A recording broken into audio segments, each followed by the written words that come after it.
രാജ്യത്തിന്റെ 15ാമത് ഉപരാഷ്ട്രപതിയായി എൻഡിഎയുടെ സ്ഥാനാർത്ഥി സി.പി. രാധാകൃഷ്ണൻ തെരഞ്ഞെടുക്കപ്പെട്ടു. പോൾ ചെയ്യപ്പെട്ട 767 വോട്ടിൽ 452 വോട്ട് നേടിയാണ് സി.പി. രാധാകൃഷ്ണന്റെ വിജയം. രഹസ്യ ബാലറ്റ് അടിസ്ഥാനത്തിലാണ് വോട്ടെടുപ്പ് നടന്നത്. സുപ്രീം കോടതിയിൽ നിന്നും വിരമിച്ച ജസ്റ്റിസ് ബി. സുദർശൻ റെഡ്ഡിയാണ് ഇന്ത്യ മുന്നണിക്ക് വേണ്ടി മത്സരിച്ചത്. ഇന്ത്യ സഖ്യത്തിൽ വോട്ട് ചോർച്ചയുണ്ടായി എന്നാണ് സൂചന.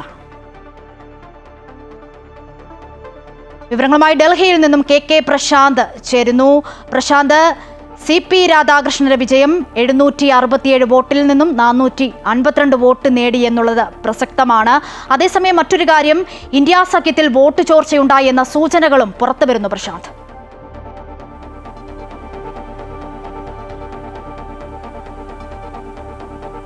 അശ്വതി, രാജ്യത്തിന്റെ 15ാമത് ഉപരാഷ്ട്രപതിയായി സി.പി. രാധാകൃഷ്ണൻ തെരഞ്ഞെടുക്കപ്പെടുമ്പോൾ ഏറ്റവും പ്രധാന ചോദ്യമായി ഇനി വരും ദിവസങ്ങളിൽ വരാൻ പോകുന്നത് അശ്വതി സൂചിപ്പിച്ച കാര്യം തന്നെയാണ്. എവിടെയാണ് പ്രതിപക്ഷ സ്ഥാനാർത്ഥിക്ക് വോട്ട് കുറഞ്ഞത് എന്നുള്ളതാണ്. കാരണം 355 വോട്ടുകൾ കിട്ടേണ്ടതായിരുന്നു. പക്ഷെ അവിടെയാണ് നേരത്തെ സൂചിപ്പിച്ച പോലെ 300 വോട്ടിലേക്ക് കാര്യങ്ങൾ മാറി മറിഞ്ഞത്.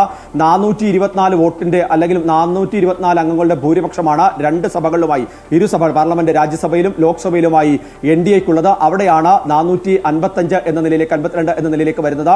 15 വോട്ടുകളാണ് അസാധുവായിട്ടുള്ളത്. സ്വാഭാവികമായും നേരത്തെ ഈ 15 വോട്ടുകൾക്ക് പുറമെ നേരത്തെ BJD അടക്കം നിലപാടുകൾ വ്യക്തമാക്കിയതാണ്. അതുകൊണ്ട് തന്നെ അവരുടെ ഒരു 13 വോട്ടിന്റെ കുറവുണ്ടാവും.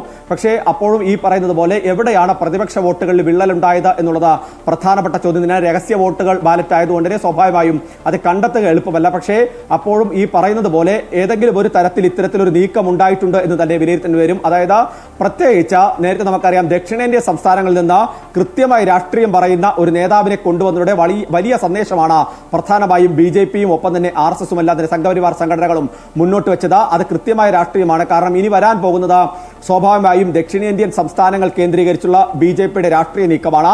അതിന്റെ ഭാഗമാണ് തമിഴ്നാട്ടിൽ നിന്നുള്ള ഒരു നേതാവിനെ സ്ഥാനാർത്ഥിയാക്കിക്കൊണ്ടുള്ള ഒരു നീക്കം നടന്നത്.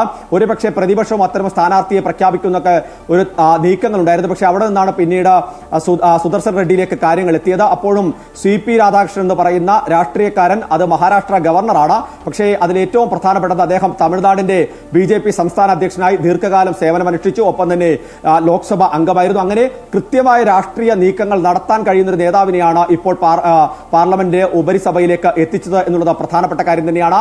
പ്രധാനമന്ത്രി അടക്കം രാഷ്ട്രപതി അടക്കം അദ്ദേഹത്തിന് അഭിനന്ദനങ്ങൾ അറിയിച്ചിട്ടുണ്ട്. ഭരണഘടന അനുശാസിക്കുന്ന രീതിയിൽ പ്രവർത്തനങ്ങൾ മുന്നോട്ട് കൊണ്ടുപോകാൻ കഴിയട്ടെ, ഒപ്പം തന്നെ രാജ്യത്തെ സേവിച്ച കൃത്യമായ നിലപാടുകൾ മുന്നോട്ട് വെച്ച നേതാവാണ് സി.പി. രാധാകൃഷ്ണൻ.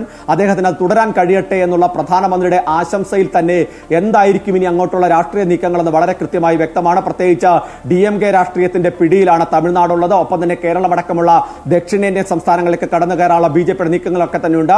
ഇങ്ങനെ സുപ്രധാന പദവികളിലേക്ക് ദക്ഷിണേന്ത്യയിൽ നിന്നുള്ള ആളുകളെ കൊണ്ടുവരുന്നതോടുകൂടി തന്നെ വളരെ കൃത്യമായ ഒരു രാഷ്ട്രീയ സന്ദേശം നൽകാൻ തന്നെ BJPക്ക് കഴിയുന്നുണ്ട്. മറുവശത്ത് നേരത്തെ സൂചിപ്പിച്ച പോലെ തന്നെ ആശംസകൾ അറിയിക്കുന്നുണ്ട്. ഒപ്പം തന്നെ കൃത്യമായ ഒരു ആശയത്തിന്മേലുള്ള പോരാട്ടമായിരുന്നു. ആ പോരാട്ടത്തിൽ സുദർശൻ റെഡ്ഡി പരാജയപ്പെട്ടുവെങ്കിലും രാഷ്ട്രീയ നീക്കങ്ങൾ നടത്താൻ കഴിഞ്ഞു എന്നുള്ളതാണ് പ്രതിപക്ഷം വിലയിരുത്തപ്പെടുന്നത്. പക്ഷേ ആ വിലയിരുത്തപ്പെടുമ്പോഴും എവിടെയാണ് വോട്ടിൽ കുറവുണ്ടായത് എന്നുള്ള പരിശോധന നടത്തേണ്ടി വരും എന്നുള്ളത് പ്രധാനപ്പെട്ട കാര്യം തന്നെയാണ്. അതുകൊണ്ട് തന്നെ വരും ദിവസങ്ങളിലെ വരുന്ന മണിക്കൂറുകളിലൊക്കെ തന്നെ ചർച്ച അതുമായി ബന്ധപ്പെട്ട് തന്നെയായിരിക്കും.